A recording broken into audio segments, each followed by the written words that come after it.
Hey guys, welcome to day 176 of the Bible in a Year plan. Today we will be reading 2 Chronicles 29 through 31 and 1 Corinthians 8. If you need to read more about this plan, visit the High Quality Gospel website with the link in the description of the episode and the podcast. Please leave a like and follow the podcast to stay up to date with new episodes. Now, let's begin with reading 2 Chronicles 29.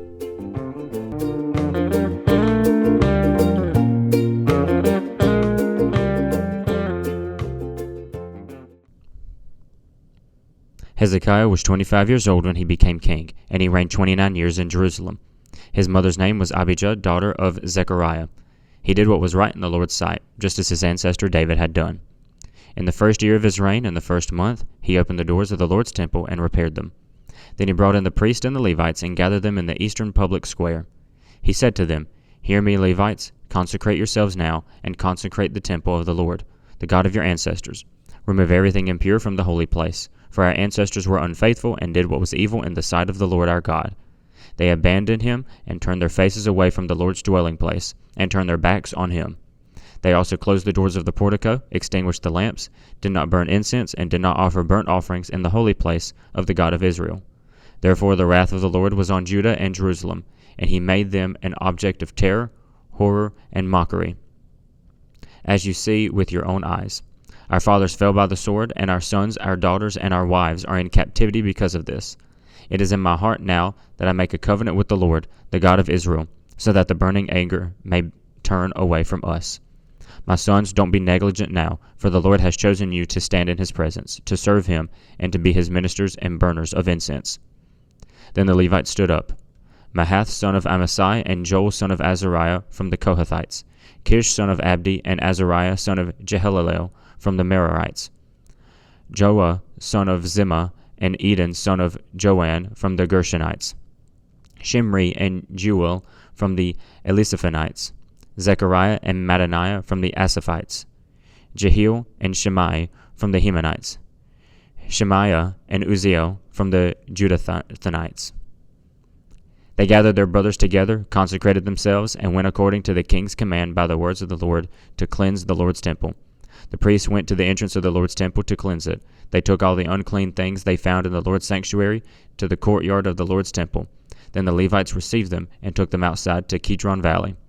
They began the consecration of the first day of the month. And on the 8th day of the month they came to the portico of the Lord's temple. They consecrated the Lord's temple for 8 days, and on the 16th day of the first month they finished.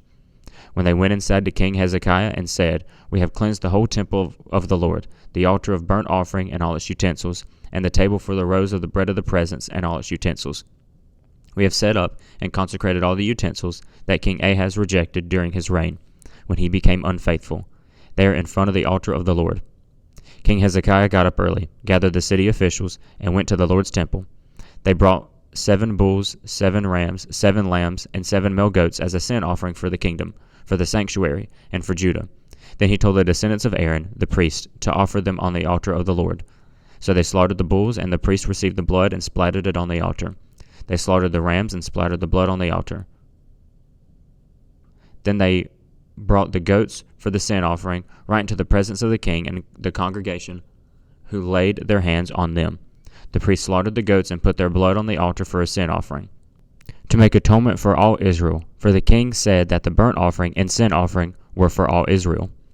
Hezekiah stationed the Levites in the Lord's temple with cymbals, harps, and lyres, according to the command of David, Gad the king's seer, and the prophet Nathan. For the command was from the Lord through his prophets. The Levites stood with the instruments of David, and the priests with trumpets. Then Hezekiah ordered that the burnt offering be offered on the altar. When the burnt offerings began, the song of the Lord and the trumpets began, accompanied by the instruments of King David of Israel. The whole assembly was worshiping, singing the song, and blowing the trumpets. All this continued until the burnt offering was completed. When the burnt offerings were completed, the king and all those present with him bowed down and worshipped. Then King Hezekiah and the officials told the Levites to sing praise to the Lord in the words of David and of the seer Asaph. So they sang praises with rejoicing and knelt low and worshipped. Hezekiah concluded, "Now you are consecrated to the Lord. Come near and bring sacrifices and thanksgiving offerings to the Lord's temple." So the congregation brought sacrifices and thanksgiving offerings, and all those with willing hearts brought burnt offerings. The number of burnt offerings the congregation brought was 70 bulls, 100 rams, and 200 lambs. All these were for burnt offering to the Lord. 600 bulls and 3,000 sheep and goats were consecrated. However, since there were not enough priests, they weren't able to skin all the burnt offerings, so the Levite brothers helped them, until the work was finished, until all the priests consecrated themselves. For the Levites were more conscientious to consecrate themselves than the priests were. Furthermore, the burnt offerings were abundant, along with the fat of the fellowship offerings, and with the drink offerings for the burnt offering. So the service of the Lord's temple was established. Then Hezekiah and all the people rejoiced over how God had prepared for the people, for it had come about suddenly. Then Hezekiah sent word throughout all Israel and Judah, and he also wrote letters to Ephraim and Manasseh to come to the Lord's temple in Jerusalem to observe the Passover of the Lord, the God of Israel.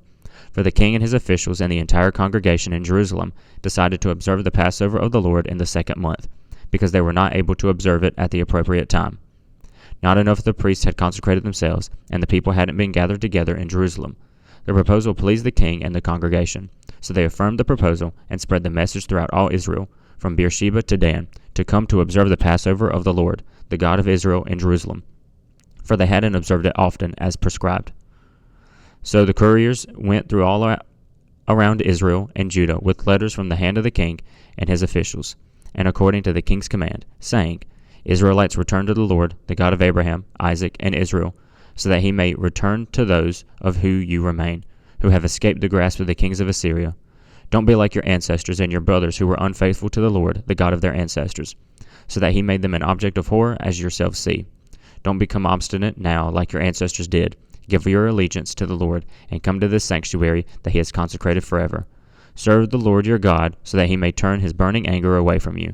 For when you return to the Lord, your brothers and sons will receive mercy in the presence of their captors, and will return to this land, for the Lord your God is gracious and merciful. He will not turn his face away from you if you return to him. The couriers traveled from city to city in the land of Ephraim and Manasseh as far as Zebulun, but the inhabitants laughed at them and mocked them. But some from Asher, Manasseh, and Zebulun humbled themselves and came to Jerusalem. Also the power of God was at the work in Judah to unite them, to carry out the command of the king and his officials by the word of the Lord. A very large assembly of people was gathered in Jerusalem to observe the festival on unleavened bread in the 2nd month. They proceeded to take away the altars that were in Jerusalem, and they took away the incense altars and threw them into the Kidron Valley. They slaughtered the Passover lamb on the 14th day of the 2nd month. The priests and Levites were ashamed, and they consecrated themselves and brought burnt offerings to the Lord's temple. They stood at their prescribed post according to the law of Moses, the man of God. The priests splattered the blood received from the Levites, for there were many in the assembly who had not consecrated themselves. And so the Levites were in charge of slaughtering the Passover lambs for every unclean person to consecrate the lambs to the Lord. A large number of the people, many from Ephraim, Manasseh, Issachar, and Zebulun, were ritually unclean, yet they had eaten the Passover contrary to what was written. But Hezekiah had interceded for them, saying, May the good Lord provide atonement on behalf of whoever sets his whole heart on seeking God, the Lord, the God of his ancestors, even though not according to the purification rules of the sanctuary. So the Lord heard Hezekiah and healed the people. The Israelites who were present in Jerusalem observed the festival on unleavened bread 7 days with great joy, and the Levites and the priests praised the Lord day after day with loud instruments. Then Hezekiah encouraged all the Levites who performed skillfully before the Lord. They ate at the appointed festival for 7 days, sacrificing fellowship offerings and giving thanks to the Lord, the God of their ancestors. The whole congregation decided to observe 7 more days, so they observed 7 days with joy, for King Hezekiah of Judah contributed 1,000 bulls and 7,000 sheep for the congregation. Also, the officials contributed 1,000 bulls and 10,000 sheep for the congregation, as many priests consecrated themselves. Then the whole assembly of Judah, with the priests and the Levites, the whole assembly that came from Israel, the resident aliens who came from the land of Israel, and those who were living in Judah, rejoiced. There was great rejoicing in Jerusalem, for nothing like this was known since the days of Solomon, son of David, the king of Israel. Then the priests and the Levites stood to bless the people, and God heard them, and the prayer came into this holy dwelling place in heaven. When all this was completed, all Israel who had attended went out to the cities of Judah and broke up the sacred pillars, chopped down the Asherah poles, and tore down the high places and altars throughout Judah and Benjamin, as well as in Ephraim and Manasseh, to the last one.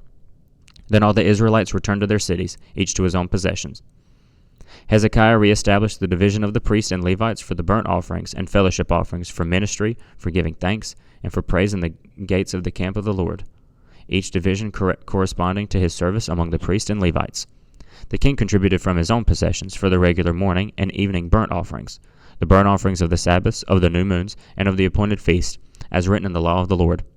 He told the people who lived in Jerusalem to give a contribution for the priests and Levites, so that they could devote their energy to the law of the Lord. When the word spread, the Israelites gave liberally of the best of the grain, new wine, fresh oil, honey, and all of the produce of the field, and they brought in an abundance, a tenth of everything. As for the Israelites and Judahites who lived in the cities of Judah, they also brought a tenth of the herds and flocks, and a tenth of the dedicated things that were consecrated to the Lord their God. They gathered them into large piles. In the 3rd month they began building up the piles, and they finished in the 7th month. When Hezekiah and his officials came and viewed the piles, they blessed the Lord and his people Israel. Hezekiah asked the priests and Levites about the piles. The chief priest Azariah of the household of Zadok answered him, "Since they began bringing the offering to the Lord's temple, they have been eating and are satisfied, and there is plenty left over, because the Lord has blessed his people. This abundance is what is left over." Hezekiah told them to prepare chambers in the Lord's temple, and they prepared them. The offering, the tenth, and the dedicated things were brought faithfully. Conaniah the Levite was the officer in charge of them, and his brother Shemaiah was second. Jehiel, Azaziah, Nahath, Asahel, Jerimoth, Jozabad, Eliel, Ishmachiah, Mahath, and Benaiah were deputies under the authority of Conaniah and his brother Shemaiah by appointment of King Hezekiah, and Azariah the chief official of God's temple. Kor, son of Imnah the Levite, the keeper of the east gate, was over the freewill offerings to God, to distribute the contribution to the Lord and the consecrated things. Eden, Menaimin, Jeshua, Shemaiah, Amariah, and Shechaniah in the cities of the priests were to distribute it faithfully under his authority to the brothers by divisions, whether large or small. In addition, they distributed it to males registered by genealogy 3 years old and above, to all who would enter the Lord's temple for their daily duty, for their service and responsibilities according to their divisions. They distributed it also to those recorded by genealogy of the priests by their ancestral families, and the Levites 20 years old and above, by their responsibilities in their divisions. To those registered by genealogy, with all their dependents, wives, sons, and daughters of the whole assembly, for they had faithfully consecrated themselves as holy. And to the descendants of Aaron, the priest, in the common fields of their cities, in each and every city, there were men who registered by name to distribute a portion to every male among the priests and to every Levite recorded by genealogy. Hezekiah did this throughout all of Judah. He did what was good and upright and true before the Lord his God. He was diligent in every deed that he began to serve in the service of God's temple, in the instruction and the commands, in order to seek his God, and he prospered. Now we read 1 Corinthians 8. Now about food sacrificed to idols. We know that we all have knowledge. Knowledge puffs up, but love builds up. If anyone thinks he knows anything, he does not yet know it is he ought to know it. But if anyone loves God, he is known by him. About eating food sacrificed to idols, then we know that an idol is nothing in this world, and that there is no God but one. For even if there are so-called gods, whether in heaven or on earth, as there are many gods and many lords, yet for us there is one God, the Father. All things are from him, and we exist for him. And there is one Lord, Jesus Christ. All things are through him, and we exist through him. However, not anyone has this knowledge. Some have been used to idolatry up until now, that when they eat food sacrificed to an idol, their conscience being weak is defiled. Food will not bring us close to God. We are not worse off if we don't eat, and we are not better off if we do eat. But be careful that this right of yours in no way becomes a stumbling block to the weak. For if someone sees you, the one who has knowledge, dining in an idol's temple, won't his weak conscience be encouraged to eat food offered to idols? So the weak person, the brother or sister for whom Christ died, is ruined by your knowledge. Now when you sin like this against brothers and sisters and wound their weak conscience, you are sinning against Christ. Therefore, if food causes my brother or sister to fall, I will never eat meat again, so that I won't cause my brother or sister to fall.